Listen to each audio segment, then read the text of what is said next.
All right, so as you can see, got some snow here. I'm just doing a pre-sale inspection. Got the bucket loaded on, tested it, lifted about 1,500 pounds. Little tiny scratch up there for when it was getting shipped. I can include some touch-up paint for this or any of the paint colors if you'd like. Real quick going around here. This is the battery cutoff switch. Put that on. This controls the pins in the bucket or your separate hydraulics. This is your main control switch. Turn it on like that.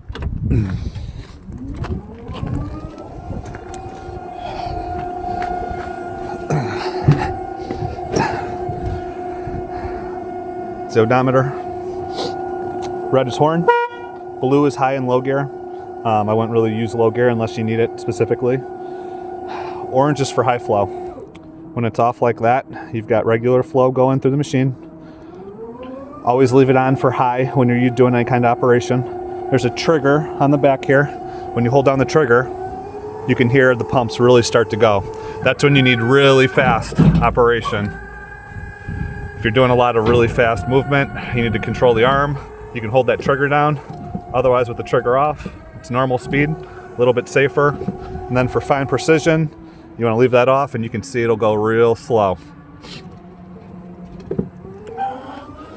Back and forward for forward and back. Pedal, brake. Put it in reverse here. Just take it up and down the driveway.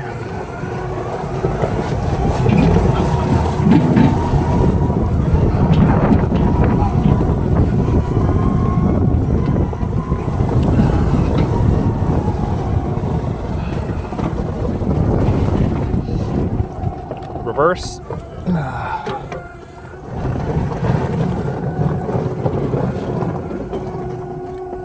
Have to drive.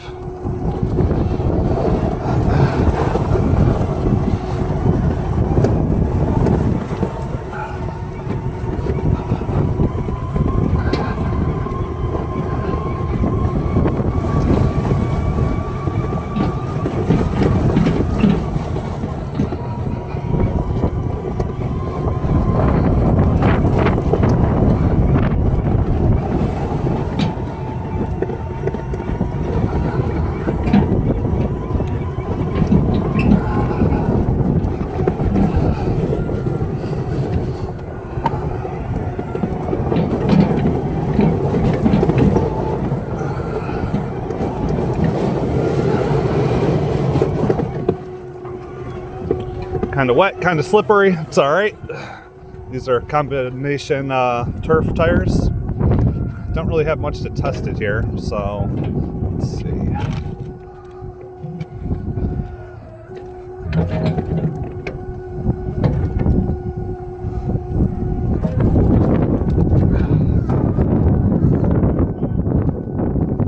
Let's try some gravel. Can lift up that pallet of bricks, no problem with that, not really showing anything.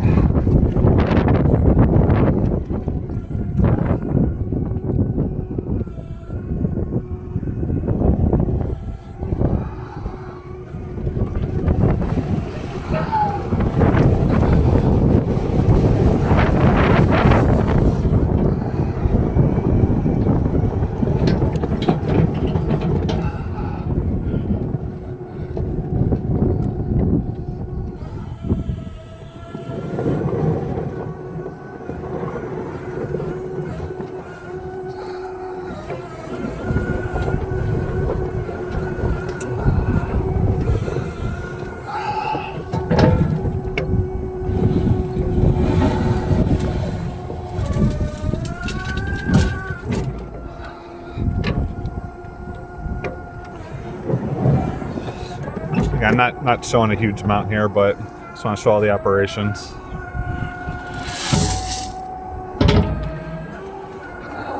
I put a decent amount of hours on this one. I use this around a lot to make sure there's no issues. So you can see it's got about 35 kilometers. If you cycle the ignition, it'll show you hours too.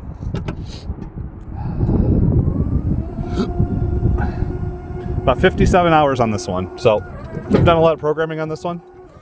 I've used this for majority of stuff around my farm. Probably the best for you to show that it doesn't have any issues. If you have any other questions, let me know.